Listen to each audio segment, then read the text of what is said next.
I'm Ben Scotchbrook. A 91-year-old grandmother has had more than 100 stitches and will need reconstructive surgery after she was mauled by a dog. Margaret White was visiting a friend in Chislehurst in Kent when a Staffordshire Bull Terrier at the house attacked her. Mrs White's granddaughter has now started a petition on the Number 10 website to change the law. This Wickham's report contains images you may find upsetting. 100 stitches to her face and a nearly severed ear after an attack by a Staffordshire Bull Terrier. Margaret White was at the doorstep of a sick friend when the dog ran at her from inside the house. I was just told that Nan had been bitten by a dog, and I didn't know what to expect, but when I got to the hospital nothing could have prepared me for that. It was absolutely horrific. You could see the damage and the blood was running from her ear. But Staffordshires are not classified as dangerous dogs, and owners are not criminally liable for attacks made inside their own homes. So Bromley police could do nothing. Luckily, the owners of the dog that bit Mrs White have made arrangements to have it put down. But if they hadn't, her only recourse would have been to sue them under a civil law dating right back to 1871. The Dangerous Dogs Act needs to be redrawn to cover private property as well. It's not only friends and family that visit other people's houses. Suzanne has started a petition on the government's website to change the law, but it may not be necessary.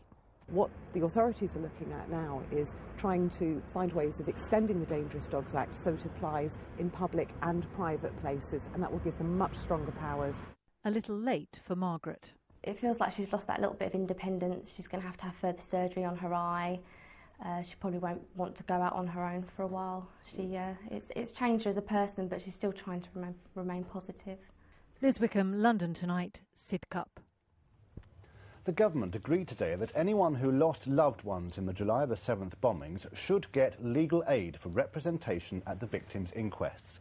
But survivors of the attacks are furious that they're still having to prove they're eligible for legal aid, filling in forms with what they've called personal, intrusive questions. Phil Bales reports.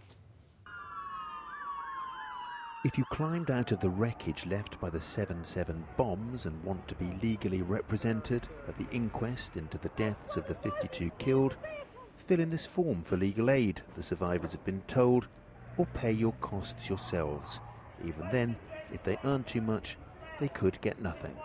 Well, my heart sank when I saw the form. I mean, it's a lot worse than a tax return. It's a really intrusive form that wants to know all about, for example, how much I've got in my pension and what my husband earns, how much my jewellery is worth, and whether anybody has left me anything in will. I mean, it really is a very intimate audit of my private life, and to be honest, I felt a bit like a criminal. Many survivors are physically or psychologically injured. They and the bereaved families fear the inquest will be the nearest they'll get to a public inquiry into what happened. They need legal representation to get their questions asked. Everybody else, after all, has lawyers. The police, 3 different police forces, the security service, the London ambulance, the government, all publicly funded by the taxpayer. I do think it's fair that those whose lives have been blighted by the 7th of July bombings are also given the opportunity to ask questions. The inquest will be complicated.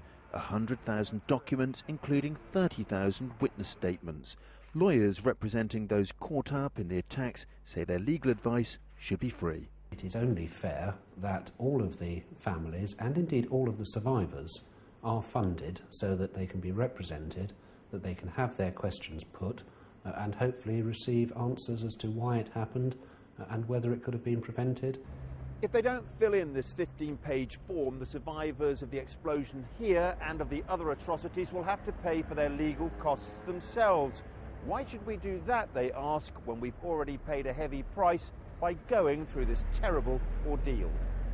Some, though, are saying the form is just one ordeal too far.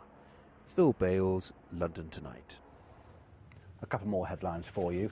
A man has been cleared of murder after killing one man and injuring another after they broke into his home.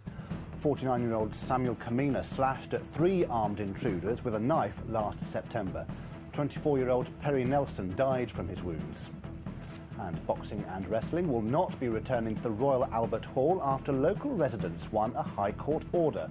People living in nearby Prince Consort Road are concerned that the sports would attract antisocial behaviour.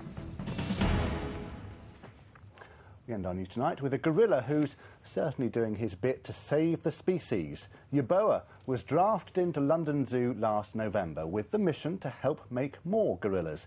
And let's just say the keepers are very pleased with his efforts so far, as Toby Sadler reports. Yeboah might not be every girl's idea of a dream date. He walks on all fours after all. And at dinner you can guarantee he'll pick his food up from the floor, then chew with his mouth open. But in gorilla terms, he is Brad Pitt, a regular Don Juan, something he seems to take in his stride. He's so chilled out and he's so relaxed, and he loves spending time with the females. That's the most important thing. Yeboah loves to travel. Born in Germany, he's most recently spent time in France before taking up a vacant position of Casanova in London. And while they're all looking pretty coy right now, the new women in his life have fallen for him hard. Yeboah is a major hit with the ladies. He's already sort of got it on, as it were, with two of the females, and we've had quite a lot of mating so far. He's already making his moves on the third female, and it's going really, really well. The female gorillas at London Zoo have been without a mate since 2008, when the silverback Bobby died. It's hoped the new man in town can pick up where he left off and continue his legacy of gorilla conservation. Toby Sadler, London Tonight.